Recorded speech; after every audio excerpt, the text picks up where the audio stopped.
आऊज़ुबिल्लाहि मिनश्शैतानिर्रजीम बिस्मिल्लाहिर्रहमानिर्रहीम। Dear students, अस्सलामु अलैकुम। क्लास 10th का लेक्चर नंबर 52 है। इस लेक्चर के अंदर हम एक्सरसाइज 5.3 के क्वेश्चन नंबर 2 से डिस्कस करेंगे। इस लेक्चर के अंदर जो भी बातें हमने डिस्कस करनी है वो हम पहले ही ऑलरेडी इस चैप्टर के प्रीवियस लेक्चर्स के अंदर डिस्कस कर चुके हैं। आपने डिमॉर्गन लॉ डिस्कस किया था, वो भी इस लेक्चर के अंदर यूज होगा। आइएगा क्वेश्चंस को देखते हैं। क्वेश्चन नंबर 2 है, वो कहता है u is equal to 1 2 3 4 5 6 7 8 9 10, a is equal to 1 3 5 7 9, b is equal to 1 4 7 10 और जो c एक सेट है वो क्या है 1 5 8 10। फर्स्ट पार्ट में वो कहता है कि A union B into union C is equal to A union into B union C। This is called the associative law of union. आपने प्रीवियस लेक्चर में से इस चैप्टर नंबर 5 के प्रीवियस लेक्चर में अगर आप देखें तो आपने एक चीज डिस्कस की थी कि यूनियन और इंटरसेक्शन के अंदर एसोसिएटिव लॉ होल्ड करता है। तो यहाँ पर भी वही बात इसने एसोसिएटिव लॉ ऑफ यूनियन लिखा हुआ है। आप इसको यहाँ पर एक क्वेश्चन के थ्रू प्रूव कर देंगे कि लेफ्ट हैंड साइड इक्वल आ जाती है राइट हैंड साइड के। लेफ्ट हैंड साइड को देखें, लेफ्ट हैंड साइड में क्या है A union B into union C। तो सबसे पहले हम उस चीज को सिंप्लीफाई करेंगे जो ब्रैकेट के अंदर, और वो क्या है A union B। A union B is equal to set A लिखे, वो क्या है 1 2 3 4 5 6 7 8 9 10, यूनियन का साइन लगाया। सेट B क्या है 1 5 8 10। तो union of two set is a set which contain all the elements which are either in A or in B और इन बोथ। तो यूनियन के अंदर दोनों सेट के तमाम एलिमेंट्स आ जाते हैं। तो तमाम एलिमेंट्स क्या है 1 2 3 4 5 6 7 8 9 10। तो ये A यूनियन B आप फाइंड कर चुके हैं। हमने A यूनियन B का यूनियन लेना है C के साथ। तो A union B into union C is equal to A union B का आंसर लिखा वो क्या है 1 2 3 4 5 6 7 8 9 10, यूनियन का साइन लगाया। सेट C लिखा वो क्या है 1 5 8 और 10। तो यूनियन की बात दोबारा यहाँ पर आ चुकी है। तो दोनों सेट के तमाम एलिमेंट्स आ जाएंगे। वो क्या है 1 2 3 4 5 6 7 8 9 10। इसको हमने नेम दे दिया 1 का। लेफ्ट हैंड साइड हमारे पास सॉल्व हो चुकी है। अब हम राइट हैंड साइड लेंगे। वो क्या है A union into B union C। तो यहाँ पर जो ब्रैकेट के अंदर दिया हुआ पहले वो क्या है B यूनियन C। तो it's mean first of all हमने B यूनियन C फाइंड करना है। सेट B लिखते हैं वो क्या है 1 4 7 10, यूनियन का साइन लगाया। सेट C लिखते हैं वो क्या है 1 5 8 और 10। तो यूनियन के अंदर दोनों सेट के तमाम एलिमेंट्स आएंगे। दोनों सेट के तमाम एलिमेंट्स क्या है 1 4 5 7 8 और 10। देखिए 1 इस सेट में भी है, इस सेट में भी है, लेकिन यूनियन के अंदर हम इसको एक दफा लिखेंगे। क्यों? क्योंकि सेट्स के अंदर रेपिटेशन अलाउ नहीं होती।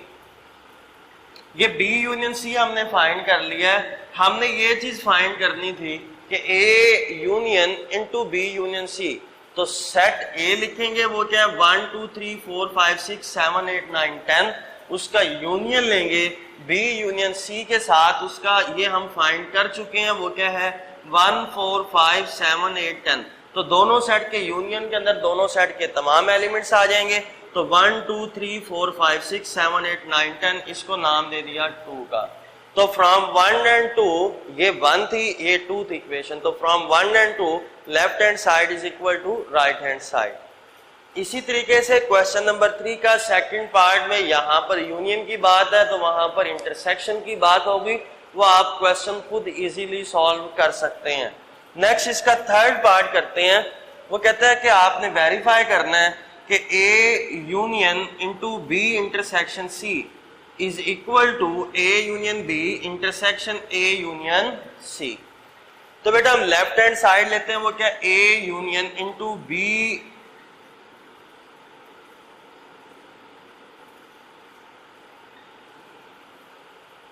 यूनियन का साइन होगा बेटा यहां पर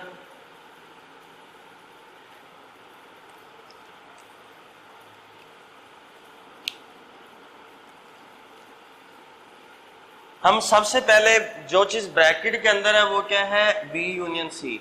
हम बी यूनियन सी फाइंड करते हैं, वो क्या है, सेट बी लिखते हैं 1 4 7 10, यूनियन का साइन लगाते हैं, वो क्या 1 5 8 और 10।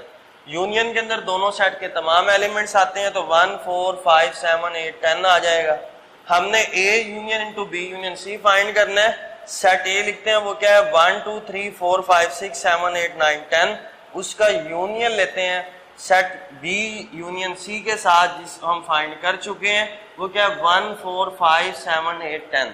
यूनियन के अंदर दोनों सेट के तमाम एलिमेंट्स आ जाते हैं, तो हम लिखेंगे 1 2 3 4 5 6 7 8 9 10, इसको नाम दे दिया 1 का। राइट हैंड साइड को देखें, वहां पर उसने लिखा हुआ राइट हैंड साइड है A union B intersection A union C. तो सबसे पहले हम ए यूनियन बी को फाइंड करेंगे, उसके बाद हम ए यूनियन सी को फाइंड करेंगे और फिर इन दोनों के आंसर का इंटरसेक्शन लेंगे। ए यूनियन बी लिखते हैं, सेट ए लिखते हैं 1 2 3 4 5 6 7 8 9 10, यूनियन 1 4 7 10। तो यूनियन के अंदर दोनों सेट के तमाम एलिमेंट्स होते हैं, तो 1 2 3 4 5 6 7 8 9 10। ए यूनियन बी फाइंड करने के बाद हम ए यूनियन सी लेते हैं, ए 1 2 3 4 5 6 7 8 9 10, यूनियन जो सी है वो क्या है 1 5 8 और 10। तो यूनियन के अंदर दोनों सेट के तमाम एलिमेंट्स आते हैं, वो क्या होगा 1 2 3 4 5 6 7 8 9 10। ए यूनियन बी भी फाइंड कर लिया है, ए यूनियन सी भी फाइंड कर लिया है। ए यूनियन बी का इंटरसेक्शन लेना है ए यूनियन सी के साथ। ए यूनियन बी का आंसर लिखा 1 2 3 10 तक, इंटरसेक्शन का साइन लगाया।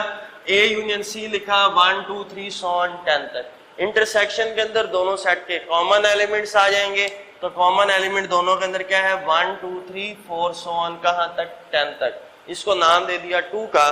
तो from 1 and 2 it is clear that left hand side is equal to right hand side.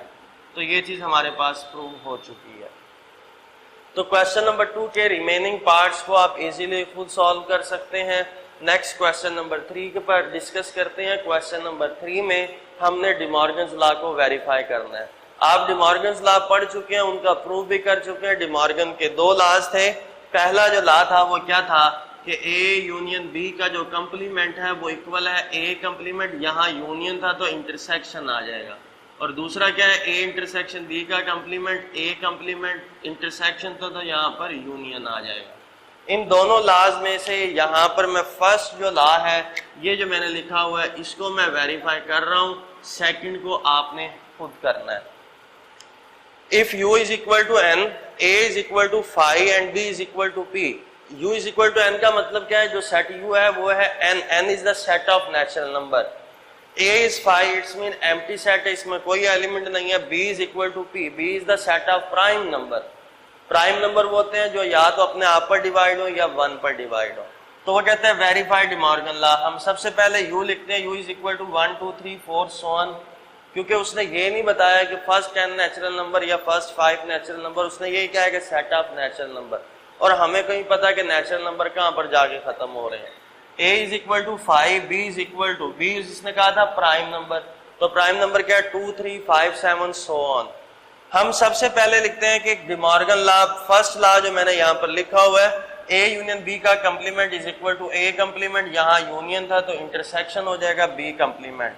Left hand side लेते हैं a यूनियन b का होल कंप्लीमेंट। सबसे पहले हम a यूनियन b फाइंड करते हैं।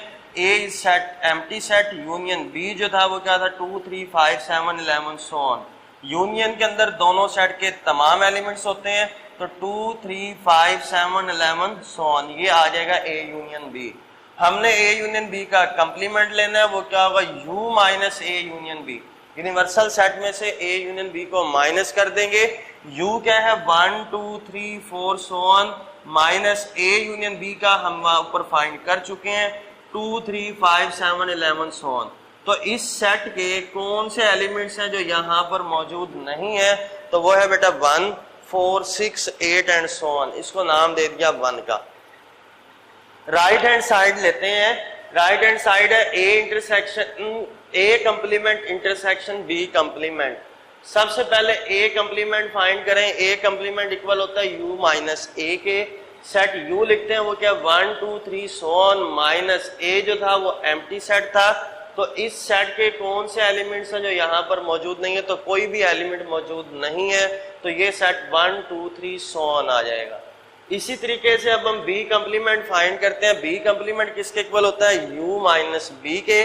सेट u लिखा 1 2 3 सो ऑन माइनस b लिखते हैं वो क्या 2 3 5 7 सो ऑन। तो इस सेट के कौन से एलिमेंट्स हैं जो यहाँ पर मौजूद नहीं है, तो आप देखें 1 2 यहाँ पर मौजूद है, 3 यहाँ पर मौजूद है, 4 6 8 सो ऑन।